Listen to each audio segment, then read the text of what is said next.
Hello everyone, this is Leo. I'm doing a little video from Quebec City, my hometown. I can show you a bit around as I talk about my prep for the game Symbaroum. So I did a 1-hour prep once again for my next session. That's actually in an hour or so. And I just wanted to show you around the city a bit as I talk about the prep. So here's the St. Lawrence River, one of the biggest rivers in the world, flowing from the biggest sweetwater lakes in the world all the way to the Atlantic Ocean. And I'm on the famous Terrasse du Foray. It's a touristy hotspot with the Chateau Frontenac in the distance. It was before, a long time ago, the actual fort of the city of Quebec during the time of the New France, of the French colony here. And the ruins of this castle are actually under these boards here. And you can visit part of them. And over there is the Citadelle de Québec, which is a British citadel construction from I believe the 19th century. My prep was about the Isle of Yéferon. And on Yéferon, the characters are supposed to explore and find clues to find the undergate to Carvostie. At the end of last session, my group of PCs arrived on the island, helped by Bartho and a Zarek witch, a Zarek spiritualist witch that I invented as an ally of Bartho. And I decided to have this witch with them without really thinking of all the consequences of that decision, but you know, that's my usual style. And the witch has her veil on her face. She's in full regal mystic attire. And yeah, she's not so easy to get close to and to talk with. And I will, just for fun, I'll flip around so you can see the castle while I talk. There you go. Yeah, that's pretty nice. So the thing is that in the actual book, Witchhammer Carvostie, Yéferon is pretty well detailed. As usual, it's blocks of text that you have to sort of mine for information, so that's not fun. So one part of the hour was going into that module and with Heptabase taking out all the stuff that I needed and putting it in cards that I can access easily. So that was the first step, and then I decided to try a new way of prepping with different blocks. So I have 3 session blocks. I have, you know, they're arriving at the city, Yéferia, the ruins of the city. And there's a river in front of them. And they will get some information from Bartho and from the witch that there is this dark crack, this fissure that exists in the cliff that can lead into tunnels and lead them under the island. So I expect they'll probably want to do that. We'll see. But they will probably, I hope, go on the crags in the middle of the island and get a view of the Ziggurat and sort of be able to spy from afar what's going on there. And then they'll choose whatever they choose. I said that Bartho was wounded by some creatures at the entrance of the crack. He didn't see what Elmendra was up to when she went to the Ziggurat, so he doesn't have more details than what's printed in the module. And I think that the reason I put Bartho there and I sort of made it easier for the PCs to navigate all of this is again because I want to speed up the rhythm of this part of the campaign. I don't want this chase of Elmendra's clues to be too long. I can see that my players are they're not super excited of going around after what she already did. So of course they're curious of what's going on this island and how to get to Carvostie, but right now they're mostly traumatized because they're realizing that the race for Symbar is on and that they need to take position. Like, what do we do about it? And right now they're sort of a bit hesitant. The majority of the PCs want to stop people from finding Symbar. But I think they're starting to see that it's going to be a really tough job to do because so many factions are involved. It's sort of a critical part for the campaign right now because I need to latch on to what they're interested in to keep building the campaign in a way that's interesting for them. And right now they're a bit divided. Yeah, they're not decisive. That's the thing. So I hope that as they explore and they find stuff, especially under Carvostie, what they will find there will make them more decisive. This brings me to one subplot that I want to use and that I've already introduced is the subplot of the spiders. I really like that subplot. I like the idea that the spiders are characters that have a mind of their own and that have plans. I like that there's this idea of a return of the Spider King.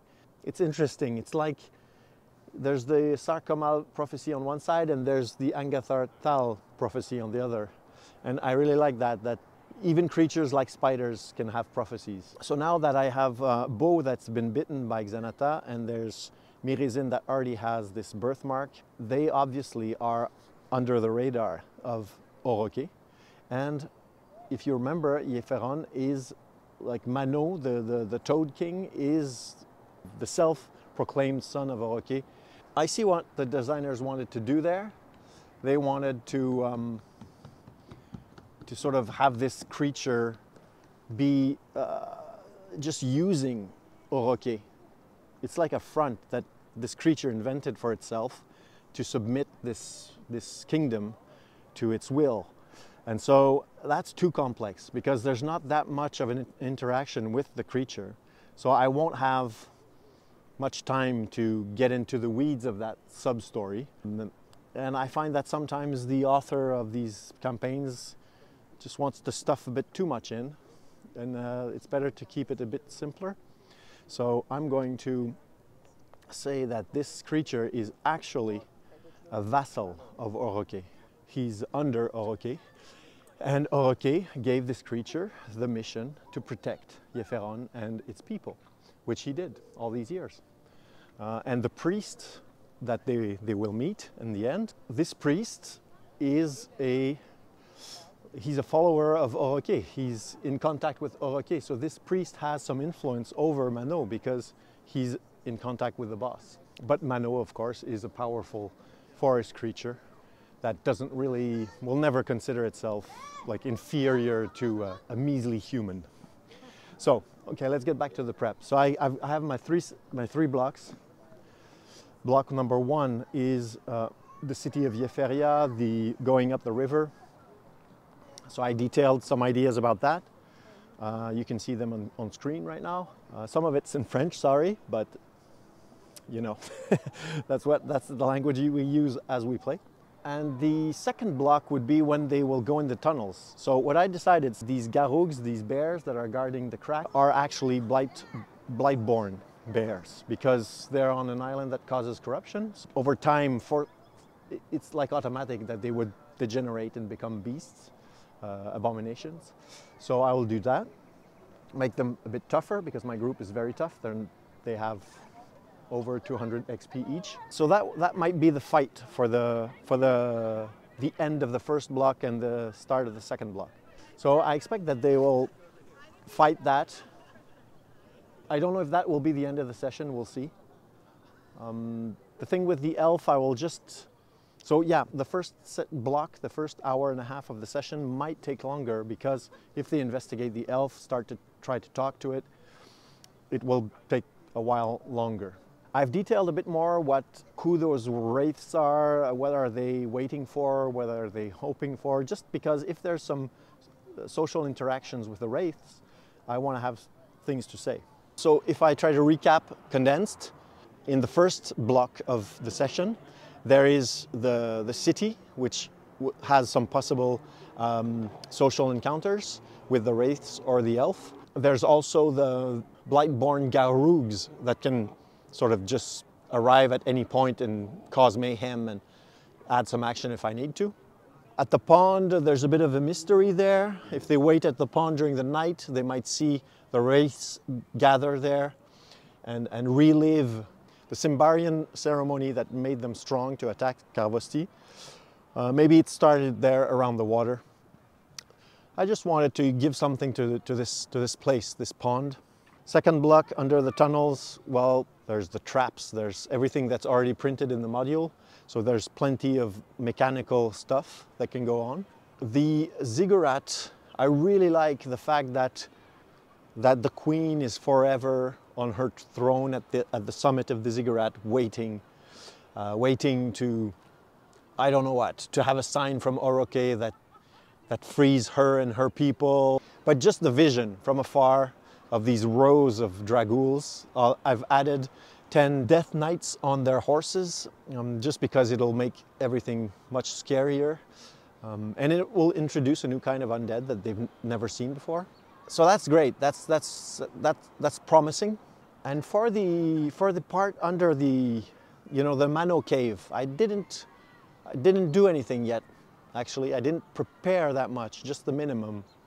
And I'm wondering about that part, because Manaud is the spirit of the forest, and I want the spirits of the forest in this game to be very interesting and very, the designer said Princess Mononoke meets Game of Thrones. That's the spirit of the game.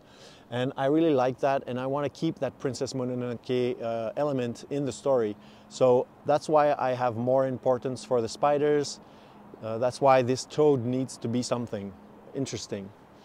I'm thinking maybe this toad, because toads are very, very calm and don't move and can just dip in the mud and stay there for months. I'm thinking that these toads are a bit like mystical hermits of the forest that can see what's going on in the spirit world and the real world at the same time, that they have this sort of permanent witch sight that they can get into. So they can see invisible things, they sort of have true form always up. This toad would have been there when Oroke decided to retreat to the spirit world, because that's what she did. She was wounded by Urian Loapak when he took the venom from her. And so she retreated to the spirit world, and I think that it would have been logical that this combat against Urian Loapak would have happened in the Odav lands, somewhere between the Blooming Vale, Thistlehold, and the Tomb of Dying Dreams. And so when she retreated to this kingdom of Oroke worshipping humans, and went down into the caves to see Manaud, because Manaud is sort of the guardian of the door to the spirit world, something like that. So that's what I want to introduce when they get into the cave. I'm actually creating it as I'm talking to you right now, because we're playing in a sec. So I'll have it in here. I won't have it in my notes really. For example, Miresin already saw the spirit world when he was with the witch, I think it's Agdala in Thistlehold, the one that is hiding in the tavern. And she let him see a vision of the spirit world, because she was trying to explain to him something about his destiny. And so I'm going to really give a bit of a spotlight to Miresin in that cave. And I might, we'll see what happens, but maybe they can go in the spirit world for a while and see stuff. I don't know. I'll have to improvise that part. One last thing. First, if you want to support this channel, it's always possible by going to Drive-Thru RPG. The links are in the description below. You can check my adventure playing with goblins. And if you've already bought this adventure, there's the stat blocks that are pay what you want. So you can use that to pay me a coffee, for example. That's always super appreciated. I don't have a Patreon or anything, so that's the only way you can support the channel. And of course, subscribe and all of that stuff. So the last thing that I want to talk about is this witch that I created out of thin air. Maybe I muddled it a bit, but because I made her a short, plumpy woman with really red, fiery hair. And then I read the description of the spiritualists, and they're sort of tall, lanky, and sinister, and cold, and white. So she's not the regular one, but I said that she was an eccentric, and she was considered so by the Zarek. This witch, I had to think about what's her motivation. I came up with this idea that she goes to Yferon regularly. She sets up her witch circle there, and she can have a chat with the wraiths and other spirits. And she had some visions, maybe by Oroke, that make her a sort of an agent to help Angatartal come back to this world. She helped Elmendra because her vision told her to do so. because Elmendra was going to open the door under Carvosti and let the spider Caratran in. And then now she's helping Miresin and Bô because they're blessed of Oroke. She believes that they are working in the interest of Oroke, and they will be useful to her great plans. Because to bring back Angatartal, ultimately they need to get to Symbar. Maybe the spiders Caratran and Xanatha need help to get there. Maybe they don't know where it is. These creatures aren't all knowing. Of course, Oroke must know where it is, but Oroke is sort of still in the spirit world, still licking its wounds, still weak. And that's why she needs her daughters to do the job for her and to eventually suck all the energy from the nodes to be able to heal her and maybe let her come back to this world, and Oroke herself will resurrect Angatartal. That could be an idea. Those things I will devise later. I don't need those right now. So that's the whole point of prepping just one session at a time and session 1 hour at a time, is that of course you can mess up and you can sometimes have like miss opportunities because you hadn't thought of something and then you put something in play that sort of breaks an idea in two. But it's fairly rare actually. Most of the time, the characters, the PCs, the players, they discover the world and the story very slowly. So you can readjust the direction. So I prefer to waste a few ideas once in a while and have this extreme flexibility, this extreme stressless environment for my prep.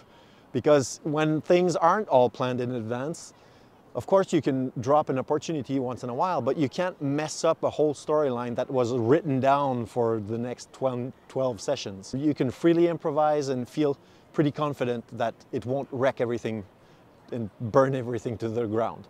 So there you go. So yeah, so I will do another video once the session is over. So this is it for this one. Thank you very much to always come by and listen to these videos. I'm not a professional YouTuber and I'm just doing it for the fun of sharing with all of you. So have fun in your own games. Keep it light, keep it bright, and keep it dark under the bows of Davatkar. Bye-bye.